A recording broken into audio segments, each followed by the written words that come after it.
Hello everyone, welcome back to Mad About Cards and Crafts. Today I'm sharing another not too shabby shop design team project using the Hooray Kind of Day by Stacy Yakula. This is Memento Black Tuxedo ink. The scene builder is also a Stacy Yakula set. And the Hooray Kind of Day. I'm going to focus on the little fox, which I did not use in the last project. I have chosen to use a 4 by, I believe I'm going to cut this down to 4 by 5¼ inch piece of Neenah Solar White 80-pound cardstock. I am going to ink up these two trees, which are from the Scene Builder set. I will cut myself a couple of masks, and then I will also use the clouds from the Scene Builder set.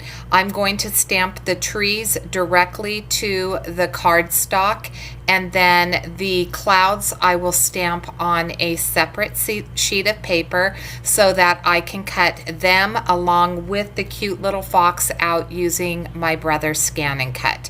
So here is my attempt at creating a mask, and because this is such a hand-drawn squiggly type of thing, there's little curves, a lot of little curves in this, and I will just do a pretty much rough cut, and then any places that my mask covers that I didn't need it to, I will go back in with my Dove blender pen and the ink that I blend in the background to just fill those in. So I didn't need to cut the mask fully at this point, and then I'm going to place the smaller tree. I want the smaller tree to show in the background, which is why I stamped the larger tree first. And there you can see I have a perfect stamp. These stamped really beautifully. If you've never used MFT stamps, Jamie carries them in her store. They have so many fun stamp sets, and they are such high quality stamps that I know that you would absolutely love them. So I'm going to come back in right here and create another mask for the smaller tree from behind, because I am going to be doing some ink blending. I will stamp these two clouds in the same ink. They are both Copic or Spectrum Noir safe, so I choose to use the black tuxedo ink since I'm going to be using my Spectrum Noir markers. And this cute little fox, I absolutely adore him. I adore the little foxes that Stacy makes, and so I wanted to make sure that I used all of the images in both of the cards that I created for Jamie. Now, I have told you in previous videos that I am not accustomed to using these Spectrum Noir markers, and I'm not saying that they're bad markers. I'm just saying that I'm not accustomed to using them, and with any medium you really have to play with them to understand how they work. So I don't really know the coloring system very well. I pretty much took the information from the caps. I haven't even swatched these out, so that I could get a nice fox color, and none of them, as you can look on the screen, none of them are coming from the same color family, but I think that it worked out really well. Let me know in the comment box below, do you think that the color combination I used was a good combination? I believe I'm using the TN6, the B04, and then the EB4s. And I just, to the right, you can see that I just kind of scratched them on a piece of paper just to see how they would look together, and I thought that they looked good, so I went with it. The Copic marker system, I do have the hex chart that Sandy Allnock put together, and so I do use that, and I believe she may have one for these Spectrum Noirs, but I don't have them all. I have a good number of them that I can get some good color combinations, but I certainly don't have a huge collection of them, so I get by with what I have. And I usually flick. I have a really it's really easy for me to flick with the Copic markers, but these ones, because they have that bullet nib, I pretty much just color in. And you'll see with the trees that I just do my best. I've never studied anyone who uses Spectrum Noirs a lot, and I pretty much colored with them like I would color in a coloring book. I am going to color the wagon with some, let's see here.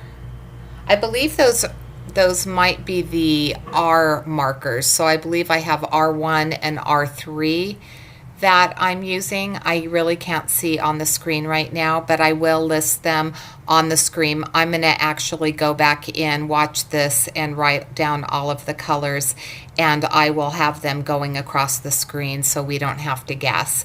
These are some B markers. I believe I have the B02, and I couldn't see what that second one was. I colored the flowers and I made a mistake. I just got crazy and I started coloring everything. So I colored the leaves, I colored the flowers, I colored everything with that same marker, realized what my mistake was, and I am just going to go in and recolor the flowers with what I believe is a GY3, and that will give a little bit of variation. Then I'm going to go in over those leaves and I will add just a little bit of a highlight to that. So I'm pretty much coloring here. I'm not, I'm just enjoying myself. I'm not, this isn't, if you're here for a coloring tutorial, this certainly isn't going to be the one that you want to be watching, because I pretty much just looked at colors, thought they looked nice together, and I used them. Here's where I'm using those masks. I'm coming in first with dried marigold, and I'm going to just do a little bit of ink blending in the middle, and then I will come back in and blend that out with the wild honey. And then I will come back in and put a second layer on top of that. I didn't want to do the whole background. I just kind of wanted to do a highlight where I was going to have my scene. I thought that that would really make the fox the focal point of my card. I didn't want to, if you saw my last video with the fairies, I didn't want to build an entire scene. I wanted, for lack of a better word, a clean and simple scene. So I'm removing the masks, and you can see that there is a little bit of white space, and I will come in twice with that Dove blender pen and I will clean that up. But I'm going to just add a little bit more color to this. I thought that the color needed to be just a little deeper, and then I will bring in my shimmer spray, which is from Imagine Crafts, and it's in Frost. So I did shake it up really well and sprayed it over the top. Then I will come in with my gold Gonzai Tombi Starry colors, that one right there, and I will do a little bit of flicking onto the background, and then I will remove my masks and I will start coloring. So everything dries pretty quickly. I have a fan going in my room above me, and that tends to make everything dry really quick. So here's where I come in the first time, and then I'll come back in a second time. I do wipe off my nib in between colors, just to make sure that I don't transfer, because if I don't wipe it off before I put it away, I could see myself contaminating from not remembering that I didn't clean it off the first time. So here's where I'm talking about how I come in and just do some basic coloring. I think I'm going to do some shading, and then I just realized that, I don't have the experience. I'm just going to color with them and enjoy myself. So I don't have a lot of I have a lot of greens, but like one or two of each of them, and I realized quickly that this really wasn't the green that I was looking for, but because I had already laid the color down, I needed to just go ahead and go with it. And so I will just basically go around the trees, and then I'll come in with a lighter shade I think I did a lot of the JG1, and I believe that I come back in with a second color, and I can't see what that second color is, to try to add just a little bit of variation to this. I am not, like I said, getting, spectacular highlights and lowlights and everything. I'm just basically coloring and building a scene. So here's where I come back in with that Dove blender pen, and I'm telling you that that pen is priceless. I just absolutely love it. So this is my favorite things, Tiny Check Brights, and I am just using the orange because I thought that it went really well. I am putting that onto a Neenah Desert Storm card base that's cut to 4 1/4 by 5 1/2. So looking at this, my panel was cut down to 3 3/4 by 5. The check is 4 by 5 1/4, and then my card base is 4 1/4 by 5 1/2. I am going to put some Scotch 3M foam tape onto the back of the clouds and the little fox, and then I decide to stamp the inside of my card. And I stamp the inside of my card with the sentiment. Let's see here. You fill my heart all the way to the top, and I'm going to stamp the little snail on the inside too using Versamark Black Onyx ink. And I thought that I was going to leave the front without a sentiment, and then I decided that I did want to go ahead and add another sentiment to it. So I will stamp on the front with VersaFine Black Onyx ink the words "Love You," which is also from that Hooray Kind of Day set.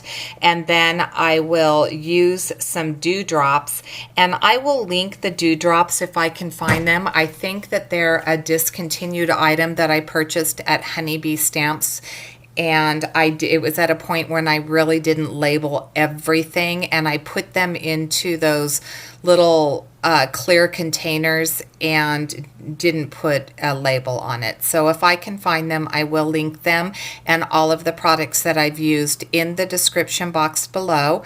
And if you are a new subscriber, I just want to say thank you so much for subscribing. Leave me a comment. Let me know, do you like full scene building, or do you like these quick and easy simple scenes?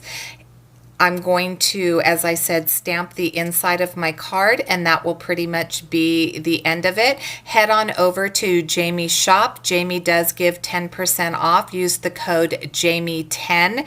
She also has a rewards program that you can sign up with.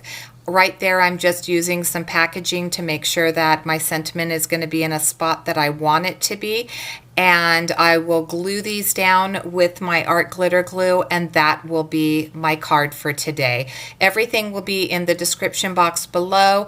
Thank you so much for watching, subscribing, ringing the bell so that you're notified of my videos as they come up. And as always, I hope that you have a fabulous day. Thank you so much for watching.